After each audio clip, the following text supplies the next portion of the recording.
Welcome to astrologymission.com।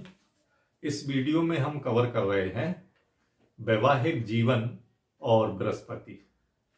वैसे तो गुरु जो है शुभ ग्रह है और ये विवाह का कारक भी है, लेकिन कहा गया है कि बृहस्पति यदि सप्तम भाव में नीच राशि का हो तो वैवाहिक जीवन में बहुत ही परेशानियां आती हैं और वो बिल्कुल शुभकर भी नहीं होता है। एक चीज और कही गई है कि कुंडली में गुरु चाहे जिस भाव में हो, कुछ ना कुछ तो वो खराब असर जरूर करता है। एक तीसरी चीज आई है कि जीव क्षेत्रे यदा शनि, शनि क्षेत्रे यदा जीवा, स्थान हानि करो जीवा, स्थान वृद्धि करो शनि।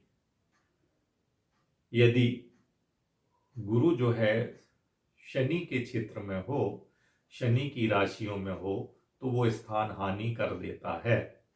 इस वीडियो में जो खास बात है, यदि कर्क लग्न की कुंडली है और सप्तम भाव में मकर राशि में गुरु बैठा है, तो कहते हैं ऐसे जातक की पत्नी की हानि होती है, पत्नी की मृत्यु हो जाती है, जातक का द्विभार्या योग बनता है, दो विवाह होती है।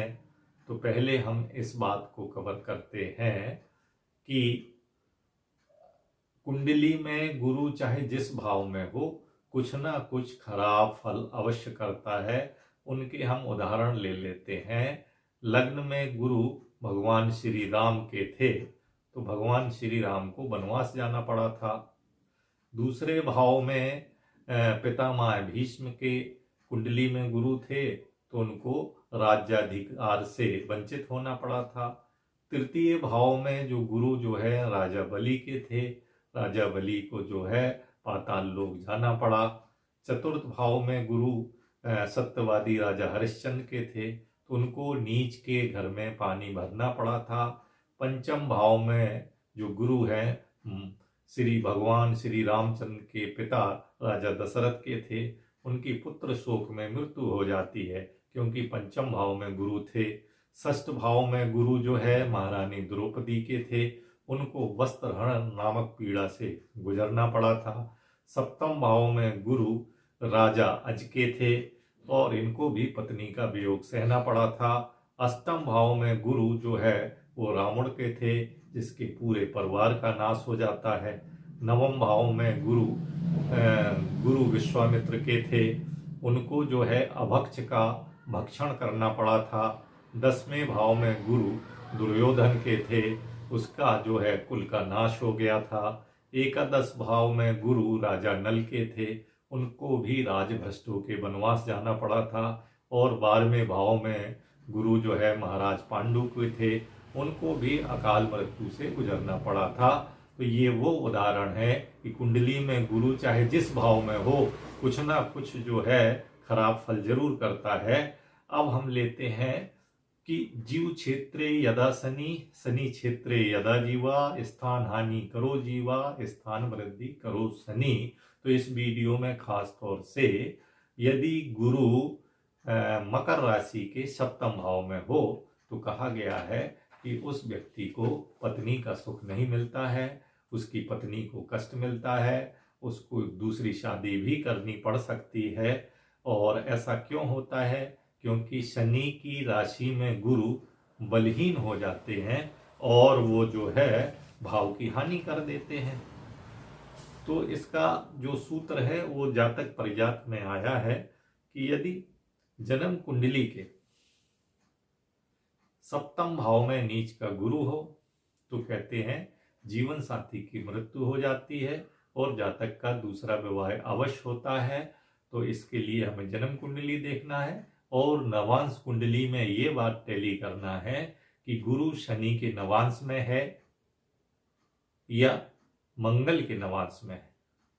यदि नवांश कुंडली में गुरु शनि के नवांश में है और मंगल के नवांश में है और जन्म कुंडली में गुरु सप्तम भाव में नीच राशि का है और शनि मीन राशि में सप्तम भाव में है तो भी ये जातक के लिए घटेगा। और शनि मीन राशि के सप्तम भाव में नहीं है, यदि मकर राशि में गुरु सप्तम भाव में है और नवांश कुंडली में गुरु शनि के नवांश या मंगल के नवांश में है, तो निश्चित रूप से ऐसे जातक की जीवन साथी की मृत्यु हो जाती है, उसका दूसरा विवाह अवश्य होता है। और कहा गया है कि यदि किसी जातक की कुंडली के सप्तम भाव में मीन राशि में शनि है तो उस जातक के वैवाहिक जीवन में कठिनाइयां आती हैं। या सप्तमस्त गुरु किसी भी राशि में हो, सप्तमस्त गुरु किसी भी राशि में हो, वैवाहिक जीवन में कष्ट और कठिनाइयां आती ही है। यही बात मंत्रेश्वर महाराज ने फलदीपिका में कही है कि यदि सप्तम भाव में शुक्र मंगल की राशि में हो या सप्तम भाव में बुध शुक्र की राशि में हो तो जीवन साथी की मृत्यु हो जाती है। शनि की महादशा में गुरु अंतर जो है ये अच्छी नहीं कही गई है। बृहस्पति मंगल के नवांश में हो या नवांश कुंडली में बृहस्पति मंगल के साथ हो